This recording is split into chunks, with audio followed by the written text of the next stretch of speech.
नमस्ते बच्चों, कैसे आप लोग? Welcome back to the class. तो अब तक हमने क्या पढ़ा? जितनी भी थ्योरी थी वो पढ़ ली। उसके बाद general ledger, trial balance, rectification of error, ये चीजें खत्म हो गई।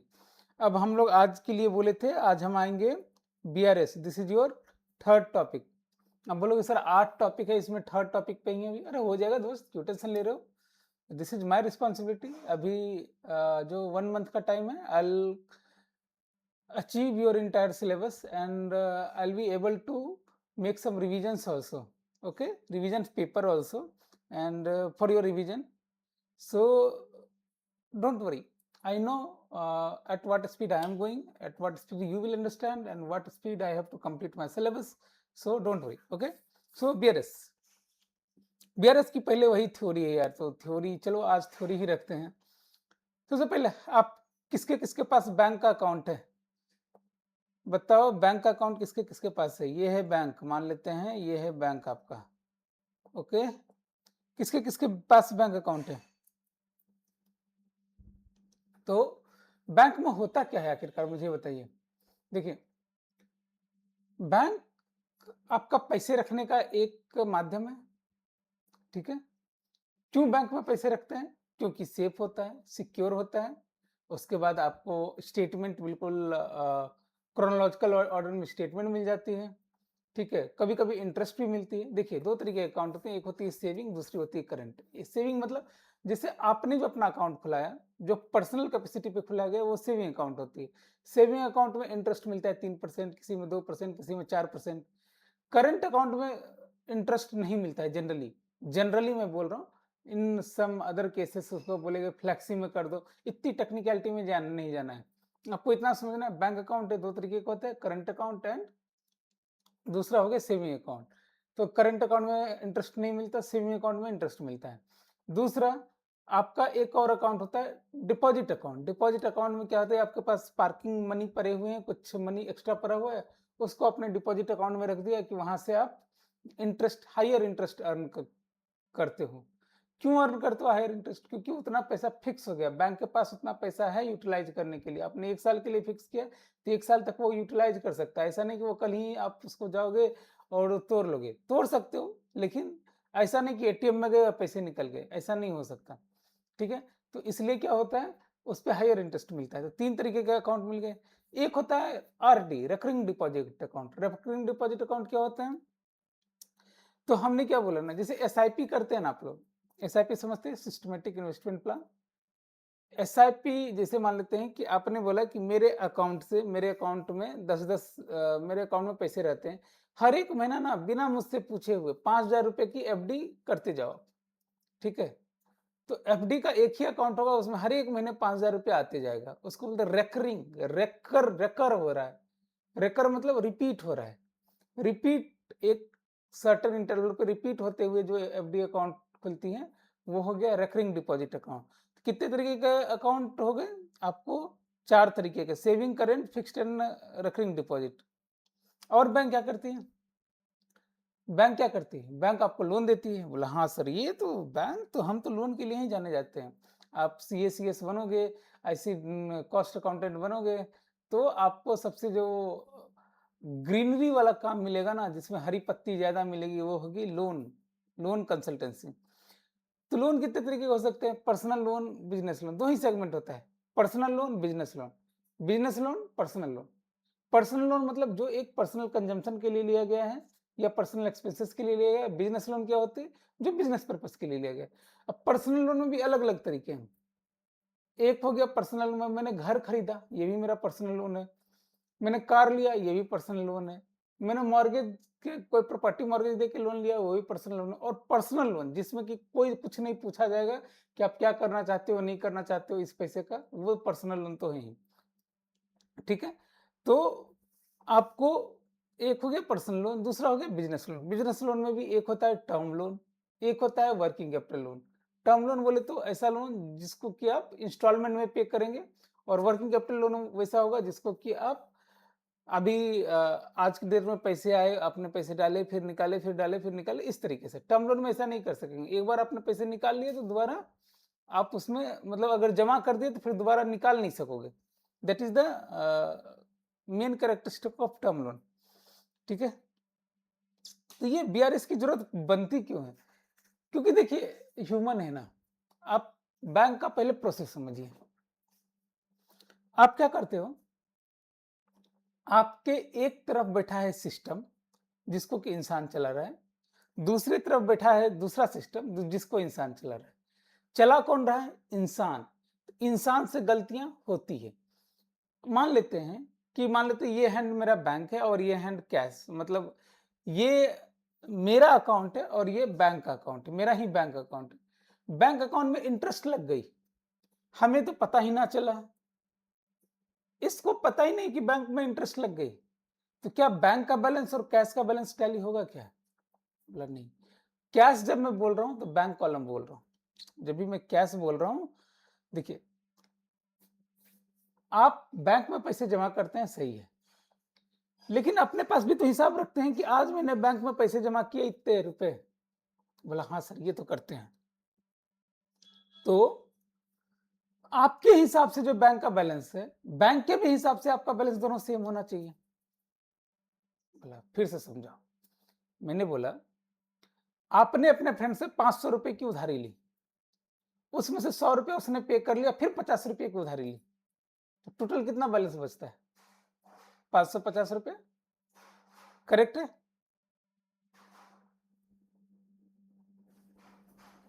मैंने क्या बोला आपको, फिर से एक बार अंग्रेजी में समझाता हूं। 500 रुपए की उधारी दी, माइनस 100 रुपया उसने वापस दे दिया, फिर से उसने 50 रुपए की उधारी दी, कितना बचना चाहिए था? 450 रुपया। ठीक है।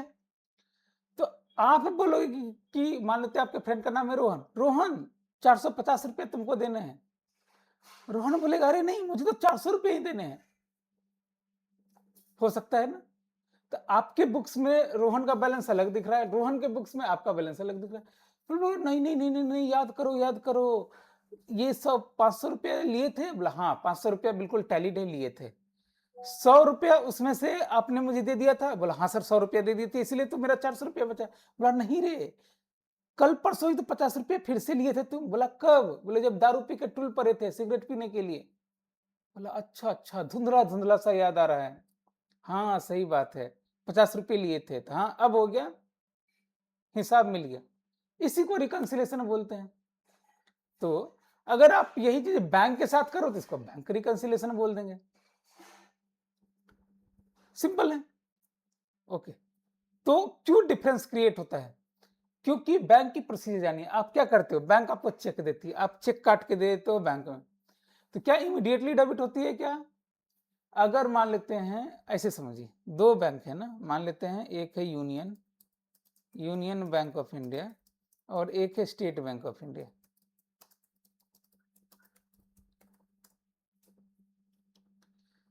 अब ना आपने यूनियन बैंक का चेक इशू करा, चेक काटा, ये लो यूनियन बैंक का, मैंने बोला कि ये लो ब्लैंक चेक और निकल जाओ मेरी जिंदगी से। तो इसने एक ब्लैंक चेक काटा, या कोई भी एक चेक काटा, मान लेते हैं 1 लाख रुपए का, और दूसरे वाले का अकाउंट यूनियन बैंक में नहीं था, वो चला गया स्टेट बैंक। तो स्टेट बैंक में जब ये डिपॉजिट किया तो स्टेट बैंक क्या करेगी? स्टेट बैंक का प्रोसेस क्या होता है मैं आपको समझाता हूँ, चेक क्लियर कैसे होती। स्टेट बैंक क्या करेगी, सबसे पहले इसको स्कैन करेगी, चेक को स्कैन करके एनपीसीआई के पोर्टल पे भेजेगी, national payment corporation of India के पोर्टल पे। एनपीसीआई यूनियन बैंक को भेजेगी कि भैया ये चेक आया है, आप देख लो ये सब सही है कि नहीं। फिर यूनियन बैंक, फिर एनपीसीआई, एनपीसीआई डेबिट करेगा यूनियन बैंक को, मतलब पैसा काटेगा, एनपीसीआई पैसा काटेगा यूनियन बैंक का और क्रेडिट करेगा एसबीआई को। ये एसबीआई, जब मैं यूनियन बैंक और एसबीआई बोलूं तो उनका एक अलग अकाउंट होता है, बड़ा सा अकाउंट होता है, एक ही साथ करोड़ों करोड़ों के चेक एक साथ वो क्रेडिट डेबिट करते हैं। क्लियरिंग हाउस बोलते हैं इसको, क्लियरिंग हाउस बोलते हैं। एनपीसीआई क्या है? Clearing house. और फिर एसबीआई क्या करेगी? एसबीआई कस्टमर को क्रेडिट देगी। तो इतना लंबा प्रोसेस में कितना दिन लगता है? 2 से 3 दिन। अब हो गया है, अभी आरबीआई सर्कुलर लेके आई कि भैया 4 घंटे के अंदर अंदर क्लियरिंग दो, मान लेते हैं। बट ये जो है कस्टमर को आपने क्रेडिट दिया, ये इसमें जनरली 2 से 3 दिन लगते थे। अभी रिसेंट सर्कुलर की छोड़ दें तो 4 घंटे के अंदर अंदर मिल जाएंगे। तो मतलब अगर मैंने यहाँ से अगर चेक दे दिया है, तो मैं तो मान लेते हैं ये रोहन को चेक दिया है, ये सोहन का अकाउंट था यूनियन बैंक में,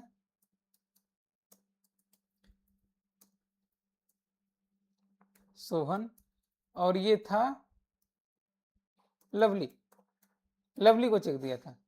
तो सोहन के बुक में लवली को जब चेक दिया तो लवली को हम डेबिट कर लेंगे, बोला हाँ, लेकिन लवली को तो रिसीव ही नहीं हुआ। सही बात है ना, लवली को तो रिसीव ही नहीं हुआ पैसा, पैसा 2-3 दिन के बाद आएगा।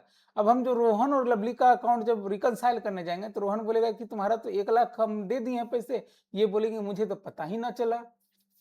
तो फिर क्या हुआ, तो फिर क्या लवली क्या बोलेगी, लवली बोलेगी अच्छा मेरा ठीक है 0 दिख रहा है, हाँ ये चेक दिया था, कुछ धुंधला धुंधला याद आ रहा है, हाँ ठीक है अब मैच हो गया। ठीक है, तो आप चेक इशू कर देंगे और वो अगर प्रेजेंट नहीं हो बैंक में, या ऐसे समझिए चेक रोहन ने इशू किया, लवली अपने पास लेके रख ली, उसको अभी तक प्रेजेंट ही नहीं किया, लवली का जो छोटू था अपने पास लेके रख लिया, प्रेजेंट ही नहीं किया बैंक में, तो भी check issued but not cleared, check issued but not presented, इस दोनों की वजह से ये डिफरेंस आ सकता है। बोला हाँ, बोला इसी का उल्टा सोच लो, इसी का उल्टा सोच ली, चेक रिसीव्ड बट डिसऑनर्ड, या check received but not presented, इसकी वजह से इंटरेस्ट डेबिटेड बट जो कस्टमर को पता नहीं है, कुछ गलत हो गया, डिविडेंड मान लेते हैं रिसीव हुआ था, बैंक अकाउंट में एक अमाउंट रिसीव हुआ 500 रुपए का, आपने 50 रुपए अपने पास एंट्री कर ली, तो भी डिफरेंस आएगा, जहां भी गलती होगी वहां पे डिफरेंस आएगा, उसी को मैच कर देना है तो बैंक रिकंसिलिएशन हो जाएगा। मैं बहुत आज बैंक रिकंसिलिएशन का कॉन्सेप्ट बहुत इजी लैंग्वेज में समझा रहा हूं। चलो, ये थी लवली और ये थी सोनी। लवली जो थी ना, लवली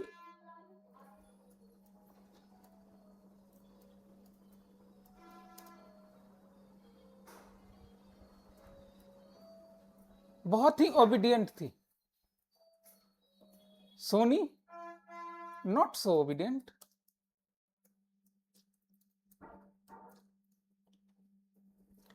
लवली पढ़ने में तेज थी, ये पढ़ने में भुसकोल थी, भुसकोल समझते हैं, मतलब उतना तेज नहीं थी, simple, no not this will go against me, normal थी पढ़ने में। ठीक, लवली जो है वो लवली लवली लवली लवली स्पेक्स पहनती थी, चश्मा, चश्मा, और ये क्या करती थी, नो चश्मा, काला चश्मा, चश्मा SHM में, स्पेक्स, स्पेक्टेकुलर, स्पेक्टेकुलर नहीं स्पेक्स, ठीक है, नो चश्मा। लवली स्पोर्ट्स नील, शून्य, गया, ये क्रिकेट खेलती थी। ओके, म्यूजिक, म्यूजिक, ये रील बनाती थी, एकदम बहुत अच्छा। इसकी मदर थी मान लेते हैं मिश्रा जी की वाइफ, अरे भाई गलत नहीं, ये थी मिस एक्स,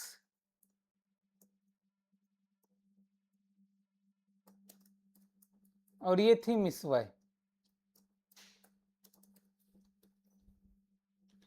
तो बताओ दोस्त, जब मिस एक्स और मिस वाई की किट्टी पार्टी हुई ना, तो उसने बोला कि अरे मेरा बच्चा तो पढ़ने में बहुत तेज है। कौन बोली, लवली जी। सोनी बोली अरे क्या ही बोलूं मैं, मेरा बच्चा तो बोलने के लायक नहीं छोड़ा, मतलब मेरा बच्चा ना एकदम बिल्कुल आज्ञाकारी ओबीडियंट गाय। मिसेस वाई बोली अरे मेरा बच्चा तो बहुत बदमाश, लेकिन जब स्पोर्ट्स की बारी है तो मिस्टर वाई बोली क्या कि अरे मेरा बच्चे तो क्रिकेट खेलती है। मिस्टर मिसेज एक्स बोली अरे मेरा बच्चा तो नील। अब मिसेस एक्स अपने घर गई, लवली को बोली देखी है वाई के बच्ची को कितना अच्छा क्रिकेट खेलती है। देखी है वाई के बच्ची को कितना अच्छा क्रिकेट खेलती है, उसके जैसे बनो। और वाई भी गई सोनी अपने बच्ची को बोली कि देखी हो एक्स की बच्ची को, उसके जैसे बनो। बताओ। अब लवली और सोनिंदिया यार दोनों फ्रेंड थे, बोले कि यार एक काम करते ना, दोनों एक ही जैसे बन जाते। क्या भैया यहाँ पे जो है ना, सोनी बोली क्या कि देख एक काम करते हैं, क्या बोलते हैं, लवली को तू मेरे जैसे बन जा। मतलब यहाँ पे बोली कि मैं सोर्स बन जाती हूँ, मैं डेस्टिनेशन बन जाती हूँ, तू सोर्स बन जा, यहां से स्टार्ट। मतलब सोनी ने क्या बोला कि लवली को तू मेरे जैसा बन जाए। मेरे जैसे बनने के लिए क्या हो गया, ये ओबीडियंट थी, अब ये बात काटना शुरू कर देगी। यहां पे क्या होगा, माइनस ओबीडियंट। बोला हाँ। बोली पढ़ने में तेज थी, पढ़ाई गोली मारो। बोली चश्मा ये लगा लो, कॉन्टेक्ट लगा लो, लेस चश्मा।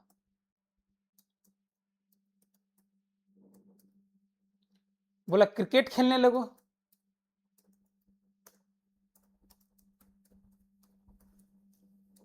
और रील बनाने लगो।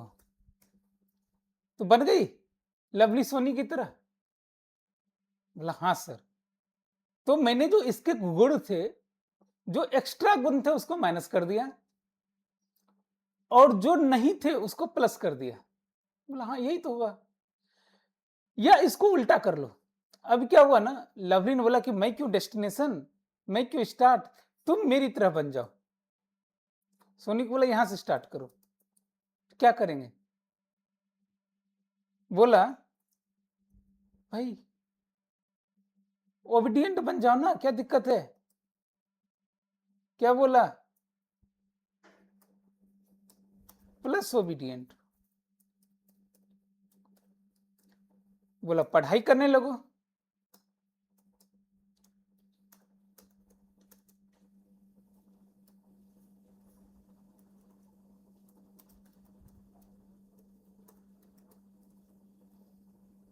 बोला तुम भी चश्मा पहन लो, अरे नहीं हो तो शो ऑफ के लिए चश्मा पहन लो। और क्रिकेट हटा दो, क्रिकेट मत खेलो, और रील मत खेलो, रील मत बनाओ। ठीक, तब बन गई ना सोनी लवली की तरह। अब जब दोनों एक जैसे बन गए तब दोनों की माँ क्या बोलेगी, अरे दोनों तो बच्ची एक ही जैसी है। यही हो गया रिकंसिलेशन। जो एक्स्ट्रा है बैंक रिकंसिलेशन का, बस एक फॉर्मेट, दो चीज आपको ये करना है, सोर्स, सोर्स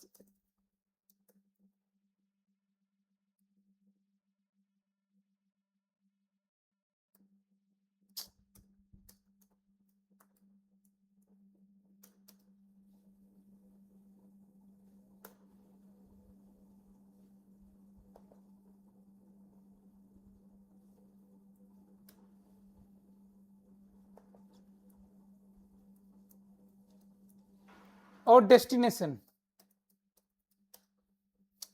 ये दो चीज आपको पता करनी है, सोर्स और डेस्टिनेशन। अब सोर्स को डेस्टिनेशन तक पहुंचाना है, क्या करेंगे, बस एक लाइन देखो, जो एक्स्ट्रा है निकाल दो, जो कम है डाल दो। बस इतना सा बैंक रिकंसिलेशन है। बस इस पे सोचिएगा, आज कुछ नहीं, बैंक रिकंसिलेशन के बारे में नहीं सोचना है आपको, सोचना है आउटीसीजे। आपको, आपके पास 100 रुपए हैं, आपका फ्रेंड के पास 50 रुपए है, क्या करना है, क्या करना है बताइए? दोनों को मैच करने के लिए या तो कोई ₹50 आपके फ्रेंड को दे दे तो दोनों के पास ₹100 हो जाएगी, या आपसे कोई ₹50 ले ले, दोनों के पास ₹100 हो जाएगा, 50-50 रुपए हो जाएगी। सिंपल, बस यही आज सोचिए, बस इतना सा ही मैं कॉन्सेप्ट दे रहा हूँ। This is B entire BRS, इतना सा ही है।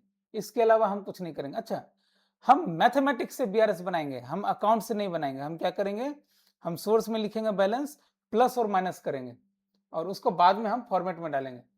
ठीक है? इसमें पढ़ेंगे आप, ओवरड्राफ्ट है, पॉजिटिव बैलेंस है, फालतू की चीज़ें, बाद में समझा दूँगा क्या करना है।